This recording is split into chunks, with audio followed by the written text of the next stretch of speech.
Selamat pagi, salam sejahtera. Terima kasih karena bersama dengan saya di Nazilin Unity Channel. Saudara-saudara yang saya hormati sekalian, pagi ini saya nak kongsikan dengan Anda apa yang jadi selepas Anwar Musa mengaitkan Lim Kit Siang dengan insiden 13 Mei 13 Mei yang melibatkan rusuhan kaum di Malaysia. Perkara itu pada pendapat saya tidak perlulah dijadikan bahan kempen kerana kempen tetap kempen, tapi keamanan Malaysia ini adalah milik kita semua. Bagaimana kalau perkara itu menjadikan negara kita tidak aman? Adakah itu berbaloi? Pada pendapat saya, kempen biarlah perkara yang benar-benar tidak membuatkan negara kita mudarat. Biarlah perkara yang dibawa dalam kempen itu membawa kemajuan kepada Malaysia. Bak kata pepatah, biar yang sudah berlalu, biarkan berlalu. Dan kita harus memulakan Malaysia yang baru. Namun demikian, tindakan Lim Kit Siang mahu menyaman Anwar Musa menimbulkan satu lagi keresahan baru, iaitu Anwar Musa kata dia mahu Lim Kit Siang percepatkan saman terhadap beliau. Pada pendapat saya, kalaulah saya Lim Kit Siang, biarkan saja Anwar Musa itu melalak ke sana sini, ataupun biarkan saja Anwar Musa terus memainkan sentimen itu, kerana akhirnya nanti yang akan menjadi masalah bukan Lim Kit Siang tetapi Anwar Musa. Kerana apabila Lim Kit Siang membawa perkara ini ke mahkamah, ianya akan menjadi lebih panjang dan mungkin saja akan membawa masalah yang baru kepada Lim Kit Siang. Jadi seperti kita lihat kepada duluan yang mana Mahathir Mohamad akhirnya menyaman Anwar Ibrahim, yang menjadi bermasalah bukan Anwar Ibrahim tetapi Mahathir Mohamad, kena banyak perkara yang akhirnya tercungkil satu persatu. Jadi pada pendapat saya, biarkan saja Anwar Musa terus mainkan sentimen itu, kerana sebenarnya rakyat tidak berminat pun dengan sentimen yang sensitif seperti itu. Jom kita rakyat Malaysia semua, kita elakkan untuk membuat apa-apa statement berkaitan dengan sensitivity Malaysia. Kita jaga Malaysia, kita jaga negara kita yang kita cintai ini, bukannya memperandakannya kempen, biarlah kempen. Kerana nanti yang akan berkuasa itu mereka-mereka juga. Kita rakyat hanya akan menderita kalau kita sesama pula bermusuhan. Namun, saudara-saudara sekalian, berita buruk kepada Anwar Musa ketika beliau begitu lantang membantu di dalam kempen Perikatan Nasional dan cuba pula mengaitkan tokoh seperti Lim Kit Siang dengan perkara-perkara yang sensitif. Akhirnya, PAS mengeluarkan kenyataan mengatakan bahawa mungkin Anwar Musa tidak akan dicalonkan sebagai calon dalam PRN Kelantan. Jadi buat apa Anwar Musa nak melalak sangat kan? Sedangkan beliau mungkin tidak akan dicalonkan dalam PRN Kelantan. Nak tahu kenapa? Ikuti terus ulasan ini dan jangan lupa tinggalkan komen Anda, tekan butang subscribe.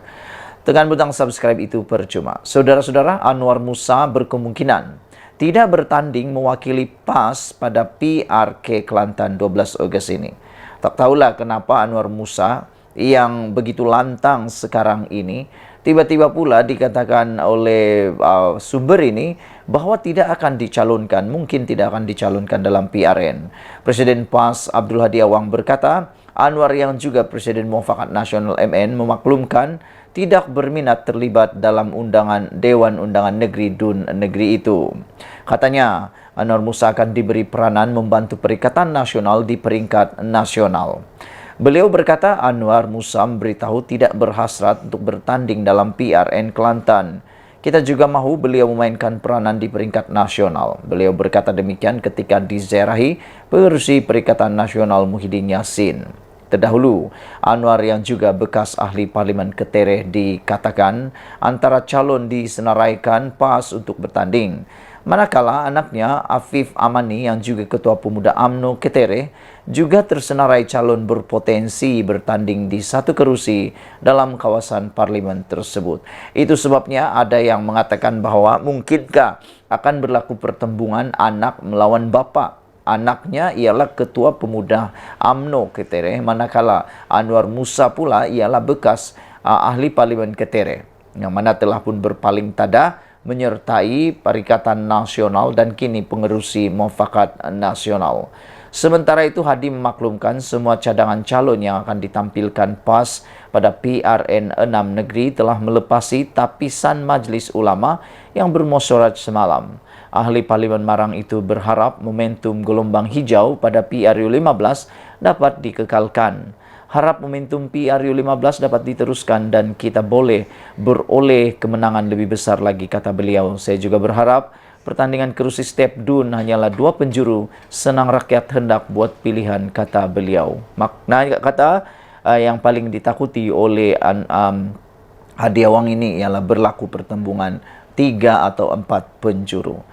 Ikuti terus ulasan selepas ini dan apa pendapat anda tentang ketidakcalonan atau dalam bahasa Melayu yang lebih baku tindakan tidak dicalonkan, mungkin tidak dicalonkan, tidak mencalonkan diri sebagai calon pada PRN Kelantan kali ini. Adakah anda setuju ataupun anda rasa itu tindakan yang betul? Ikuti terus ulasan selepas ini. Selamat datang, salam sejahtera. Terima kasih kerana bersama dengan saya di Nazili Unity Channel. Saudara-saudara sekalian, seperti yang kita tahu, PAS telah kalah di dalam satu petisyen pilihan raya yang berlaku di Kuala Terengganu. Sehingga mahkamah telah pun membatalkan kemenangan ahli parlimen di kawasan Kuala Terengganu tersebut. Saudara-saudara sekalian, bagaimanapun apa yang dilaporkan di dalam sinar harian hari ini, PAS tidak akan buat rayuan keputusan petisyen pilihan raya Parlimen Kuala Terengganu. PAS tidak akan mengumumkan rayuan terhadap keputusan petisyen pilihan raya bagi Parlimen Kuala Terengganu. Perkara itu dimaklumkan oleh Peguam Wan Rohimi Wan Daud yang mewakili Datuk Ahmad Amzad Hashim, calon PAS bagi Parlimen Kuala Terengganu sewaktu pilihan raya umum yang lepas. Menurutnya, keputusan itu disahkan oleh Presiden PAS, Tan Sri Abdul Hadi Awang, dalam mesyuarat PAS Pusat yang sedang berlangsung di sebuah hotel di sini. PAS bersedia untuk teruskan diadakan pilihan raya kecil Parlimen Kuala Terengganu serentak dengan pilihan raya negeri yang diadakan 12 Ogos nanti, kata beliau. Saudara-saudara sekalian, selepas saja apa yang dinyatakan itu, ini kata-kata daripada Taqiyuddin. Rasuah pilihan raya, PAS serah kepada pengundi, kata Taqiyuddin. Terserah kepada rakyat untuk menilai. PAS selepas Mahkamah Pilihan Raya membatalkan kemenangan Ahmad Amzad Hashim di Kuala Terengganu, kata pemimpin parti itu hari ini. Menurut Setiausaha Agung PAS, Taqiyuddin Hasan, di sebalik pembatalan kemenangan Ahmad Amzad, Mahkamah Pilihan Raya juga mengekalkan kemenangan Abdul Hadi Awang di Marang. Kedua-dua itu katanya berlaku ketika wujud bersamaan pada kedua-dua kes. Kes Parlimen Marang dengan kes Parlimen Kuala Terengganu mempunyai fakta yang sama dan undang-undang yang sama, tetapi keputusan yang berbeza. Itu adalah keputusan di pihak hakim pilihan raya, jadi kita tidak boleh komenlah, kata beliau. Cuma sebagai salah seorang peguam yang mengendalikan kes ini, faktanya sama dan undang-undangnya sama. Jadi pasrah kepada rakyat untuk menilai, kata beliau lagi. Terdahulu Taqiyuddin ditanya mengenai kemungkinan PAS akan terpalit dengan dakwaan rasuah selepas Hakim Mahkamah Pilihan Raya di Kuala Lumpur atau Kuala Terengganu membatalkan kemenangan Ahmad Amzad pada 27 Jun lalu. Saudara-saudara sekalian, isu yang kita nak ulas pada petang ini secara sepintas lalu ialah sejauh mana bersihnya PAS selepas hakim ataupun mahkamah mengisytiharkan kemenangan ahli Parlimen Kuala Terengganu dibatalkan kerana disahkan ada unsur rasuah dan sogokan. Makna kata, PAS selama ini yang seakan-akan adalah parti yang bersih, tidak ada rasuah, akhirnya terbukti di mahkamah sehinggakan kes itu menang petisyennya, sehingga keputusan pilihan raya dibatalkan. Makna kata, dengan paling senang di kita kata, memang ada kes rasuah sogokan dalam pilihan raya melibatkan Kuala Terengganu tersebut. Walau bagaimanapun, apapun yang PAS kata, mereka kata biar rakyat yang tentukan, itu cerita lain. Cerita yang kita nak ulas ialah memang ada rasuah sogokan, unsur sogokan, sehingga mahkamah mengambil keputusan bahawa Kuala Terengganu dibatalkan kemenangannya kerana ada unsur rasuah dalam pilihan raya, ada unsur sogokan. Saudara-saudara sekalian, keputusan yang dibuat oleh hakim menerima petisyen yang difailkan bekas calon BN Muhammad Zubir Embong, dan dia berjaya membuktikan wujud amalan rasuah untuk mempengaruhi pengundi menjelang PRU 15 pada tahun lalu.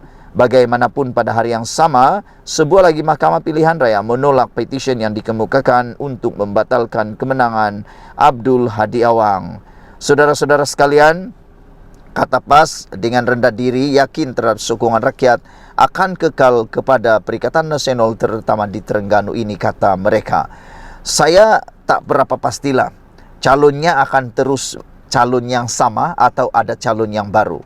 Tapi pada pendapat saya, kalau sudah kalah di dalam pilihan raya itu dan terbukti pula ada amalan rasuah, sogokan, maka calonnya juga sepatutnya ditukar kepada orang yang lain. Menang atau tidak, itu cerita lain. Yang pentingnya sekarang ialah rasuah memang sedang terpalit dalam PAS gara-gara mereka kalah dalam petisyen pilihan raya ini. Sekian dulu untuk kali ini. Jangan lupa tinggalkan komen anda, tekan butang subscribe. Jom kita tengok bola sepak Sabah lawan Kuching City. Semoga Sabah menang hari ini. Bagi yang menonton channel ini yang ada di Sabah, jangan lupa doakan supaya Sabah menang. Malaysia kita punya, kita jaga sama-sama, cintai Malaysiaku. Bye-bye.